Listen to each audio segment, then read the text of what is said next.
Problem number 64 wants you to state the quadratic formula, but the truth is, even before you state it, I mean, think about this. What's the point in knowing a formula when you don't know what the formula is for? So, first of all, the quadratic formula can be used to solve any quadratic equation.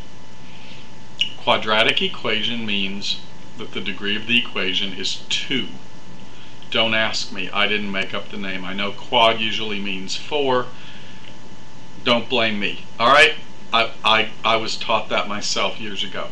Quadratic equation, degree 2.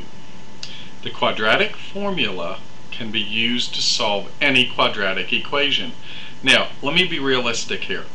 If a quadratic equation can be solved by factoring, I think that's a lot simpler. So I always tell my students, try to factor first. If factoring doesn't work, maybe it can be one of the types that you can use the square root property for. I would try that next. I kind of save the quadratic formula if those two methods won't work. If it doesn't factor, or it doesn't factor easily, or you're not seeing how it factors, or if it can work with the square root property. But if all else fails, we have a formula that we are going to be able to use to solve any quadratic equation. Now, the quadratic formula has a given. And what I mean in math by a given is this is what you have to start with. When you go to use the quadratic formula, your equation has to be in that form to start with. Math teachers are going to call this form standard form. What they mean in English, one side is set to 0 and the other side is in descending power order.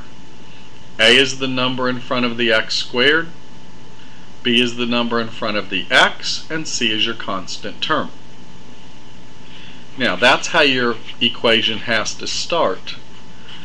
The result, this is the actual formula part of the quadratic formula. Once your equation is in this form and you can determine A, B, and C, now you can go to this formula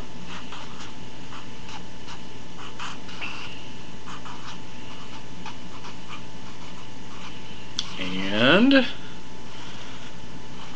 plug in your values for A, B, and C in the appropriate places, and you will have your answers to the problem. That's called the result, or the conclusion of the quadratic formula.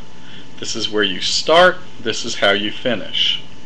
Now, hard to use the formula if you don't remember it. So, what I want you to do, I want you to listen to me. I'm going to sing this to the tune of Frere Jacques. Follow along with me, okay? Alright. Opposite of B, plus or minus square root, plus or minus square root, B squared minus 4AC, B squared minus 4AC, all over 2A, all over 2A. And you can pick up the pace, okay? We'll put like even a different tempo to it. Opposite of B, plus or minus square root, B squared minus 4AC, B squared minus 4AC, all over 2A, all over 2A. Cool. Sung to the tune of Frere Jacques. Learn it, people. Have fun. And oh, by the way, yes, I will be keeping my day job, so you don't need to email me.